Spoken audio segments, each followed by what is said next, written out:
Military leadership, जिससे पहले जो ऑपरेशंस अगेंस्ट मिलिटेंसी पाकिस्तान में लॉन्च किए गए, उस पर एक ब्रॉड मुशावरत भी होती है, एतमाद में भी लिया जाता है, पार्लियामान को इन कैमरा ब्रीफिंग बाकायदा तौर पे दी गई है। इस दफ़ा ऐसा क्यों नहीं हुआ? ब्रिगेडियर साहब, एक ये हश हश टोन में ये इशारा किया जाता है कि चूंकि इस वक्त तहरीक इंसाफ वही ऑपोजिशन है और उनके ताल्लुकात कोई इतने अच्छे नहीं है, ये सबको पता है मिलिट्री के एस्टेब्लिशमेंट के साथ, तो वो जो ऑफ रिकॉर्ड बात करते हैं वो कहते हैं इस वजह से वो नहीं किया जा रहा, और दूसरी तरफ से लेकिन ये होना चाहिए। आपकी राय इस पे क्या है? अगर हो जाए इन कैमरा ब्रीफिंग तो कोई हर्ज तो नहीं है उसके अंदर, बेहतर हो जाएगा मामला। उसमें सिंपल सी बात है, एक ये देखें ना कि आपकी जब पब्लिक रिप्रेजेंटेटिव असेंबली में आते हैं, नेशनल असेंबली में, वो आके अपना लीडर ऑफ द हाउस और leader of the opposition select करते हैं। दैट मीन्स जब हुकूमत बनती है, prime minister, foreign minister and different ministries बनती हैं, ये पब्लिक रिप्रेजेंटेटिव बनाते हैं। मीन्स के ये तमाम चीज़ हुकूमत जो करती है ये पार्लियामेंट के बिहाफ पे करती है, बिकॉज उन्होंने इसको रिप्रेजेंट किया कि हमारे अवाम के और तमाम फैसले आप मुल्क के वसी तर मफाद में देखते हुए फैसले करें। बिल्कुल ठीक है। नंबर 2 बात ये कि if at all they want, then instead of going to parliament, इसको इन कैमरा ब्रीफिंग, अगर बहुत ज़्यादा इस पे ऑपोजिशन है और देयर सम रिजर्वेशन है, इन पॉलिटिकल लीडर्स को बुलाएं, सिर्फ पॉलिटिकल लीडर्स को, जैसे पहले हुआ था, बिल्कुल हमेशा होता है, उनको बुलाएं, तो अपना ब्रीफिंग वहाँ पर सिक्योरिटी फोर्सेज जो उनको ब्रीफ कर देंगे, ये रीज़न है पर अपनी, ये हमारे ऑब्जेक्टिव है जो हमें अचीव करने हैं। इसके लिए हम कैपेसिटी बिल्डिंग क्या कर रहे हैं, हम इसमें नए जदीद आलात भी देंगे, इंटेलिजेंस के जो आलात हैं वो देंगे, उसके बाद इंफॉर्मेशन शेयरिंग होगी, आपके डिजिटल जो है मीडिया उसको कैसे इस्तेमाल करना है, तमाम चीज़ें उनको बताई जाए। लेकिन हुकूमत फैसले अगर नहीं कर सकती तो फिर हुकूमत क्यों बनाते हैं रिप्रेजेंटेटिव? मुझे इस बात की भी समझ नहीं आती। नहीं, मैं आपकी बात समझा नहीं, वैसे आप क्या कह रहे हैं? फैसले नहीं कर सकती अगर हुकूमत? देखिए, जब आपको प्राइम मिनिस्टर को आपकी पार्लियामेंट ने ही बनाया, प्राइम मिनिस्टर उसको ऑथराइज किया है कि हुकूमत के फैसले वो करे, ठीक है। इसी तरह फॉरेन मिनिस्टर भी बनाया, पार्लियामेंट ने बनाया, उन्हीं के मेरिट पर हुकूमत ने बनाई है, अपनी एक पार्लियामेंट हुकूमत बनाई है, कैबिनेट बनाई है, उसको पार्लियामेंट ने ऑथराइज किया कि मुल्क के मफाद के लिए सर्टन डिसीजन ले, कैबिनेट डिसीजन ले। वो कैबिनेट से बढ़ के इस वक्त जो बना दी एपेक्स कमेटी बन गई, जिसमें चारों services chief, chairman joint committee, जी बिल्कुल ठीक, उसके बाद चारों chief ministers, prime minister of Pakistan and all cabinet member बैठ गए। तो आप मुझे बताइए कि हर जगह अगर पार्लियामेंट में जाके इसका शोर मचता रहे और वहाँ लड़ाई झगड़े होते हैं, तो then why do we make a नहीं, उनका आपस में एतमाद ही नहीं है एक दूसरे के ऊपर। अच्छा, वैसे पाकिस्तान में कभी भी हुकूमत और ऑपोजिशन का नहीं होता, यहाँ पे तो सबसे पहला इशू, उससे पहले वो ये ले आते हैं कि ये तो हुकूमत ही जाली है, मैंडेट नहीं है इनके पास, अभी तो वो ट्रिब्यूनल्स में फैसले होने हैं इलेक्शन रिजल्ट। तो अब हुकूमत अगर बन गई हुकूमत, तो उसको अवाम ने मैंडेट दिया है ना, आपकी पार्लियामेंट ने सिलेक्ट किया है प्राइम मिनिस्टर को, उसके बाद आपके डिफरेंट कैबिनेट पूरी को कमेटी के, वो कैबिनेट का काम है डिसीजन। फिर एपेक्स कमेटी में तमाम स्टेक होल्डर जो मेन वो सारे इसमें आ जाते हैं, and even chief minister of KPK is also there, ठीक है। तो इसलिए, लेकिन आई स्टिल फील कि अगर बहुत ज़्यादा ज़रूरत है, बहुत ज़्यादा ह्यूमन कराई, और जो ये वैसे भी करेंगे, तो फिर आप इन कैमरा सिर्फ पोलिटिकल लीडर्स को बुलाएं, पार्टी लीडर्स को।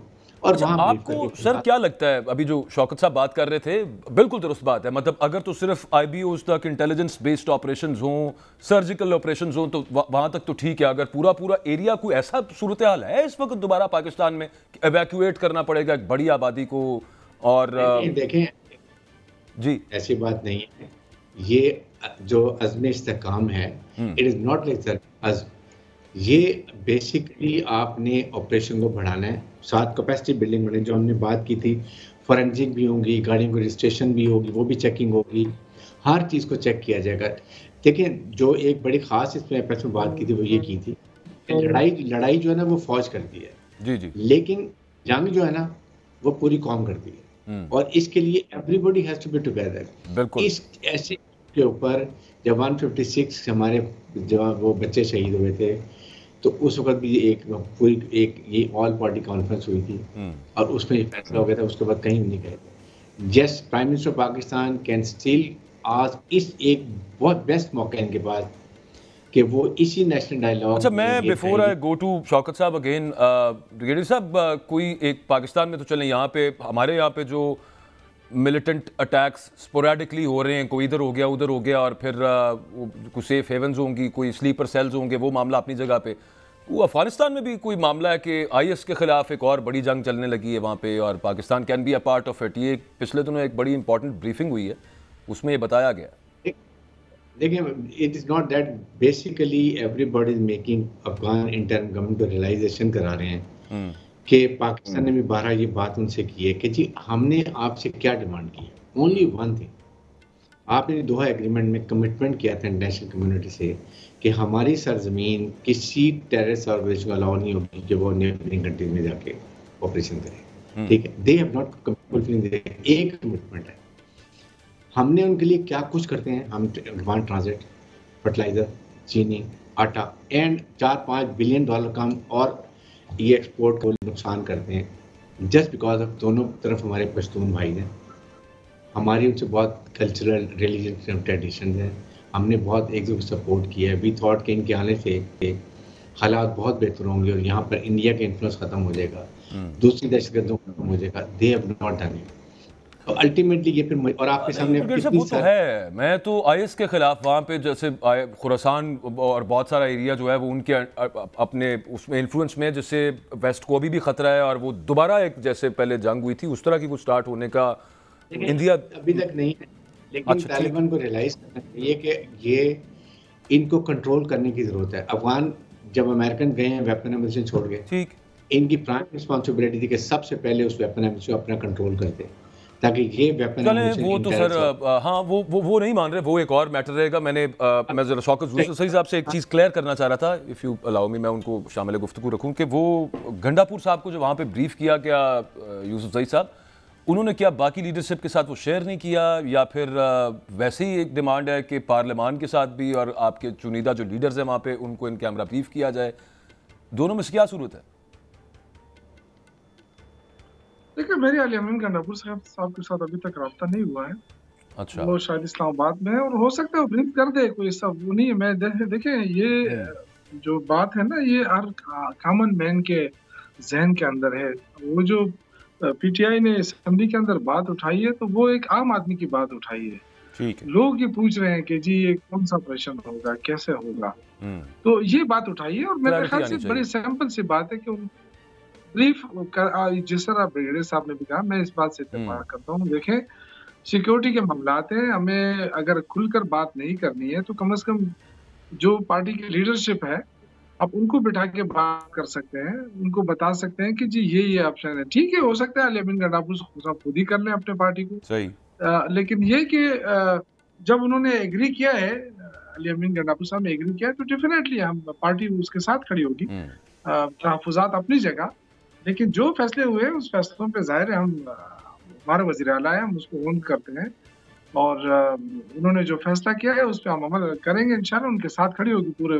जो गौहर खान साहब कह रहे हैं कि अब मुज़ाकरात से मामला होने चाहिए, ऑपरेशन ना हो तो बेहतर है, उनका खदशा फिर कहाँ पे है? मतलब अगर तो सिर्फ इंटेलिजेंस बेस्ड ऑपरेशन हो रहे हैं फिर तो कोई मसला नहीं होना चाहिए, फिर मुज़ाकरात वाली कौन सी बात है? उनसे तो करनी नहीं चाहिए बातचीत। मैं ये अर्ज कर रहा हूँ कि अगर ये बता दिया जाता कि ऑपरेशन होगा तो कौन सा ऑपरेशन होगा, जिस तरह ब्रिगेडियर साहब ने बता दिया कि जी वो गाड़ियों की भी चेकिंग होगी, कागजात की भी चेकिंग होगी, ये तो होता रहता है, तो अभी से शुरू है, तो कोई नया वो तो नहीं है, ये तो काफी अरसे से हो रहा है। लेकिन देखिए, हमें अपने मुल्क में अमन चाहिए और अमन के लिए जाहिर है लड़ती फौज ही है, लेकिन अवाम जब होती है साथ तो वो जंग बड़ी आसानी से जीती जाती है। और ये जो दहशतगर्दी के खिलाफ जंग है, हम 20-25 सालों से शायद है इसके। मैं एज इंफॉर्मेशन मिनिस्टर काफी जगह ब्रीफिंग लेता रहा हूँ। ये जो चीजें हैं कि अवाम को, जो लोकल लोग हैं वो जब आपके साथ खड़े होते हैं तो बड़े आसानी से वो जंग जीती जाती है। तो इसमें कोई कबाहत नहीं, मैं ये समझ रहा हूँ। बाकी कोई मुखालफत नहीं कर सकता कोई भी, क्योंकि सिक्योरिटी इदारे हैं, उनकी जिम्मेदारी है कि अमन कायम करना। हम उनके साथ हैं अल्हम्दुलिल्लाह। वो तो नहीं है कि पाकिस्तान में, मतलब अगर सिक्योरिटी सिचुएशन जो इस वक्त खराब हो रही है, अवाम को एतमाद में ले लिया जाए तो बेहतर। एब्सोल्युटली दुरुस्त कह रहे हैं आप। चीन ने भी उस पर जो तहफ़्फ़ुज़ात का इज़हार किया, मतलब वो बेहतर होगी तो सरमायाकारी आएगी पाकिस्तान के अंदर, सरमायाकारी आएगी, मईशत बेहतर होगी पाकिस्तान की, और फिर उसी के साथ बाकी मामला भी, सियासत और क्या सियासी और क्या समाजी, सब कुछ उसी के साथ जुड़ा हुआ है। ब्रिगेडियर साहब, इससे पहले पाकिस्तान ने जो ऑपरेशंस किए हैं, बड़े लार्ज स्केल के ऊपर ऑपरेशंस हुए, उनमें हमें टैक्टिकल कामयाबियां तो मिली हैं लेकिन फुल फ्लेज्ड ये जो इफरीत है दहशतगर्दी का, मैं यूं कहूंगा कि स्ट्रेटेजिक कामयाबी नहीं मिली। क्या वजह है उसकी? देखें, इसमें राह रास्त था, फिर राह निजात था, फिर ज़रबे अज़्ब था। ज़रबे अज़्ब के बाद आपने टोटल कंट्रोल कर लिया। 2020 में इट वाज ऑलमोस्ट कंट्रोल, 95% हमने कंट्रोल कर लिया। ठीक। लेकिन 21 में जब ये अमेरिकन, ये तालिबान की इंटरिम गवर्नमेंट आई है और अमेरिकन वेपन छोड़ के गए हैं, और फिर दरमियान में डायलॉग शुरू हो गया हुकूमत का और ये टीटीपी वालों का with the support of Afghan Taliban. इसमें वजह ये हुई है कि दे गेन लॉट ऑफ टाइम। इन्होंने 6 महीने 1 साल लगा लिया, इन्होंने अपने को रीऑर्गेनाइज कर लिया, रीग्रुप कर लिया, वेपन हमने सारा उठा के इन्होंने बहुत ले लिया अमेरिकन का जो आया था। और वो जो हमारी पॉलिसी थी अफगान तालिबान को रिहेबिलिटेट करने वाली, सॉरी टीटीपी वालों को रिहेबिलिटेट करने वाली, उसका भी रोल है इस दोबारा बढ़ने में? बहुत ज़्यादा, उसकी वजह से ये प्रॉब्लम हुई है। अभी dialogue, at least I will never recommend कि टीटीपी के साथ डायलॉग करें। एक ही तरीके डायलॉग, पहले they surrender, they accept the constitution of Pakistan and then come surrender करके बात करें। और वो भी जो ये बच्चे जो शहीद हुए हैं KPS के, उनके माँ बाप की मर्जी जरूर ली जाए। That is what is needed. जिनके कितने लंबे जिगर गए हैं वो हम सबको